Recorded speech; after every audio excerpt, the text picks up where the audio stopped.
Welcome to the historic and thought-provoking story of the discovery of a potential William Shakespeare sonnet. The intriguing poem was found within a 1603 play by Ben Jonson in the playbook commonly referred to as Sonnets, His Fall. Spoken of as to the deserving author, this sonnet has a signatory of Cygnus, which is the Latin name for a swan, or what is commonly known as the sweet swan of Avon. This is a term used by Jonson himself as a nod to Shakespeare's legacy. The pages of Sonnets, His Fall also contained a ditty created by Hugh Holland, which was a personalized observation of Shakespeare himself.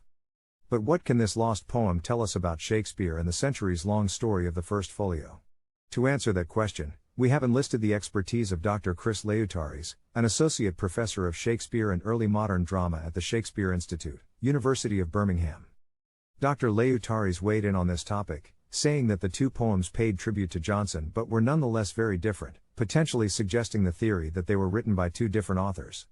It was then that Dr. Leutaris had an aha moment. He reached out to Dr. Martin Wiggins, chief compiler at the British Drama 1533 to 1642, who had previously talked about the validity of the poem and its potential author, who they consider to be William Shakespeare. Dr. Leutaris and Dr. Wiggins concurred that, through both the form and stylistic evidence, the sonnet was potentially written by the one and only William Shakespeare. The text of the sonnet itself is representative of the tragedy, with imagery being drawn from Jonson's Sonnets, His Fall. Since the poem praises Jonson and his own writing, it begins to make sense as a composition from a dramatist and could be seen as evidence of the personal connection between Shakespeare and Holland and those who published the First Folio in 1623, 7 years after Shakespeare's death. 2023 will mark the 400th anniversary of the publication of Shakespeare's First Folio, and this is the basis for the new book by Dr. Chris Leutaris titled Shakespeare's Book, The Intertwined Lives Behind the First Folio, which is due to be published on March 30th and promises to unlock plenty more secrets about the true authorship of the poem and what it means in the context of the bard himself.